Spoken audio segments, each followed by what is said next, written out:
Bismillahirrahmanirrahim. Assalamualaikum warahmatullahi taala wabarakatuh. Salam sejahtera, salam perpaduan buat seluruh rakyat Malaysia.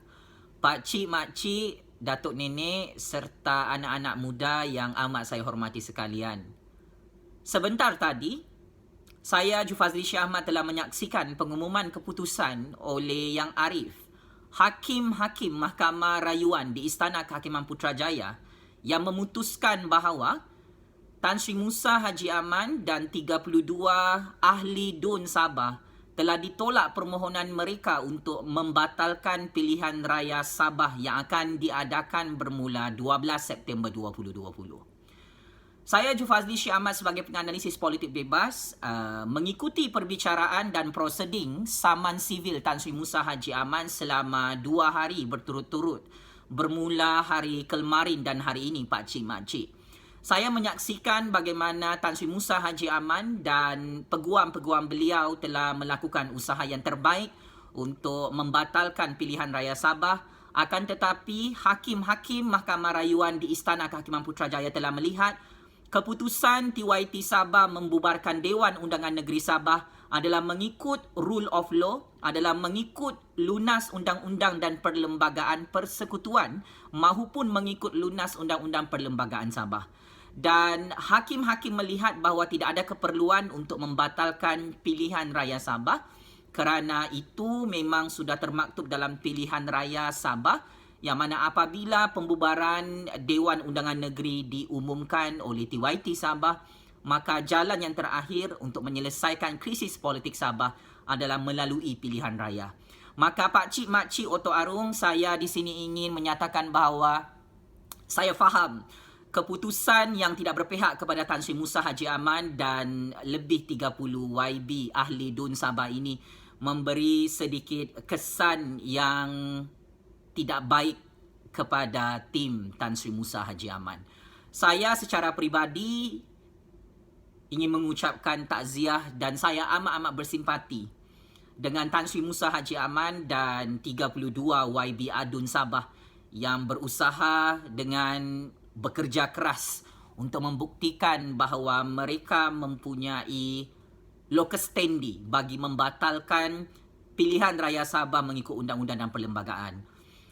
Walaupun perlawanan ini Tan Sri Musa Haji Aman tewas, hakim-hakim di Mahkamah Rayuan Istana Kehakiman Putrajaya telah meluluskan permohonan rayuan untuk keputusan ini disemak semula di peringkat Mahkamah Persekutuan, iaitu mahkamah tertinggi di dalam negara Persekutuan Malaysia. Maka dalam kes ini, Pak Cik Mak Cik, hakim telah menetapkan bahawa pilihan raya Sabah yang diumumkan oleh Suruhanjaya Pilihan Raya tidak perlu dibatalkan dan perlu diteruskan seperti biasa. Dan saya ingin menyatakan bahawa keputusan ini wajar untuk dihormati oleh semua pihak. Dan saya sebagai penganalisis politik bebas, walaupun saya kurang bersetuju dengan keputusan ini, tetapi saya menghormati keputusan Yang Arif, hakim-hakim Mahkamah Rayuan yang lebih arif tentang undang-undang dan perlembagaan di negara Malaysia ini. Pak Cik Mak Cik, apa yang saya ingin tekankan di sini, saya setuju pilihan raya Sabah itu perlu diteruskan. Dan saya sangat-sangat setuju pilihan raya Sabah itu digunakan sebagai platform untuk rakyat menggunakan kuasa mereka menghancurkan Ketua Lanun Filipina dan Parti Kapal Layar Lanun Filipina dalam pilihan raya Sabah.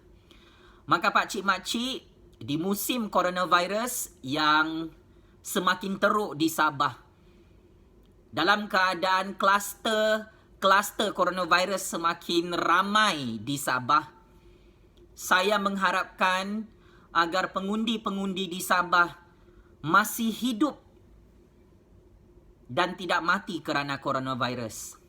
Pak Cik Mak Cik nanti keluar mengundi, keluar berkempen untuk politik Sabah, untuk pilihan raya Sabah ini. Siapapunlah Pak Cik Mak Cik sokong. Tapi jangan lupa, nyawa di musim coronavirus ini tidak boleh dianggap main-main. Walaupun pilihan raya Sabah itu diteruskan, Tolong ikut SOP yang ditetapkan oleh Suruhanjaya Pilihan Raya Malaysia. Tolong ikut SOP yang ditetapkan oleh Kementerian Kesihatan Malaysia. Pak cik mak cik, jangan bertendang, jangan bertembuk, jangan berebut. Kalau mengundi, jangan berlanggar-langgar, buat penjarakan fizikal. Saya amat risau pilihan raya Sabah ini, semua orang Sabah mati kerana coronavirus sebelum mengundi. Ini adalah perkara yang sangat-sangat saya risaukan kerana untuk gelombang kali kedua ini, ada satu wabak coronavirus yang sangat laju tersebar kepada manusia, kepada pengundi-pengundi di Sabah. Saya amat risau jika kita syok-syok berkempen politik di Sabah untuk pilihan raya Sabah, tiba-tiba calon-calon YB itu semuanya mati kerana coronavirus. Tidak sempat diundi, sudah mati pak cik mak cik. Saya amat risau.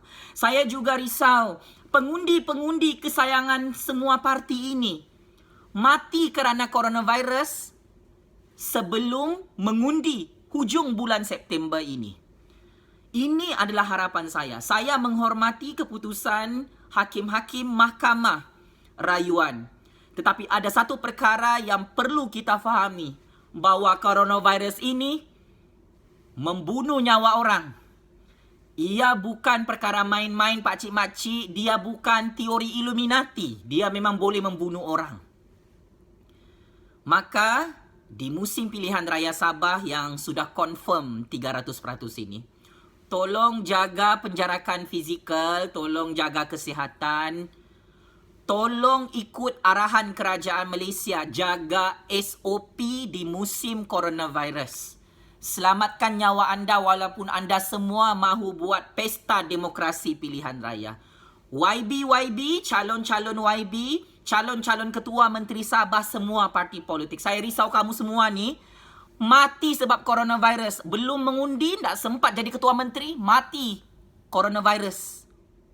Sebab sibuk pesta demokrasi pilihan raya. Ini adalah kebimbangan yang amat saya risau. Kerana gelombang coronavirus kali ini bukan alang-alang, bukan main-main pak cik mak cik. Maka tolong anak-anak anda semua jangan bawa yang kecil-kecil tu, jangan dibawa untuk berkempen politik. Saya merayu, berkempen secara berhema, berkempen sebagai manusia yang bertamadun. Kita ni berpolitik juga pak cik mak cik. Tapi jangan korbankan nyawa kita di musim coronavirus hanya semata-mata taksub dengan parti-parti politik.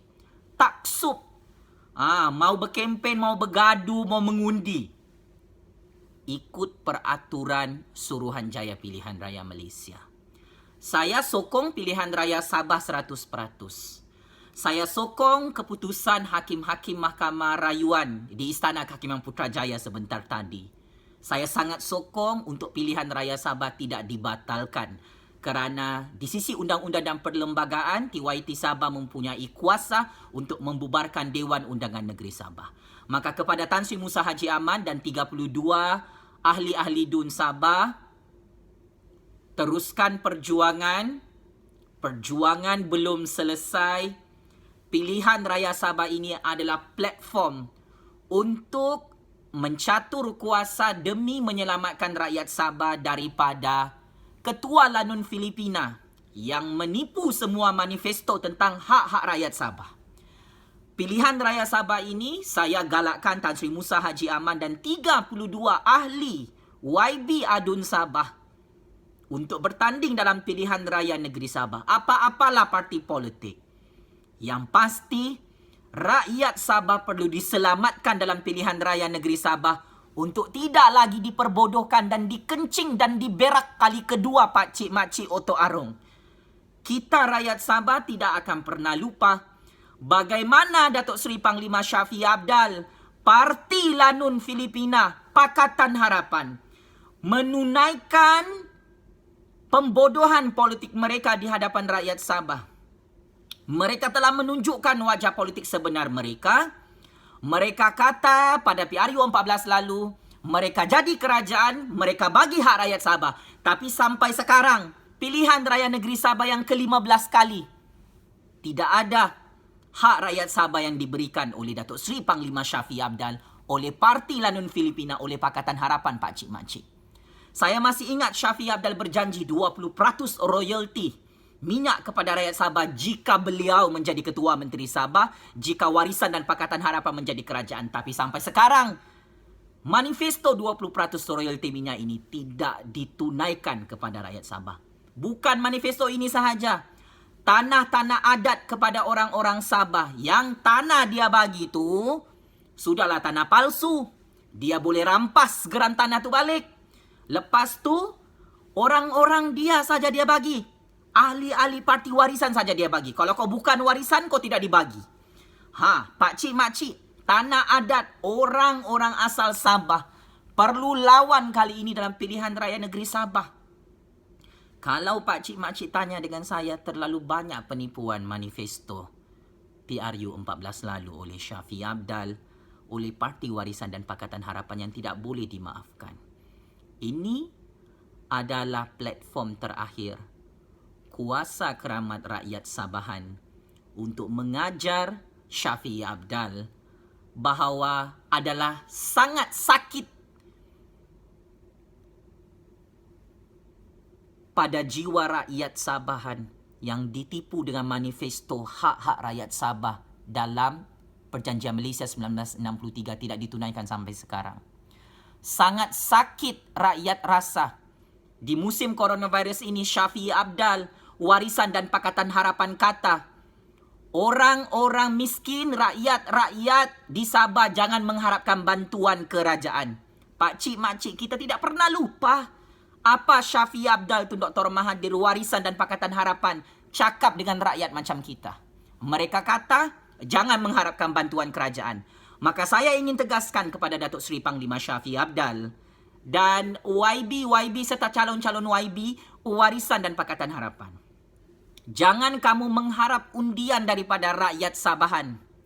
Kerana kami tidak akan pernah lupa macam mana kamu semua menipu dan memperbodohkan rakyat Sabah dalam manifesto PRU 14 lalu. Ini hutang dan dosa besar Datuk Seri Panglima Shafie Apdal, yang mana Shafie Apdal, Warisan dan Pakatan Harapan confirm tumbang di tangan rakyat Sabahan. Pak Cik Mak Cik, kalau kau mau tanya mau undi parti apa, saya ulang dan saya tegaskan, asalkan bukan parti kapal layar Lanun Filipina, asalkan bukan Pakatan Harapan, asalkan bukan Ketua Lanun Filipina yang kita undi dalam pilihan raya Sabah.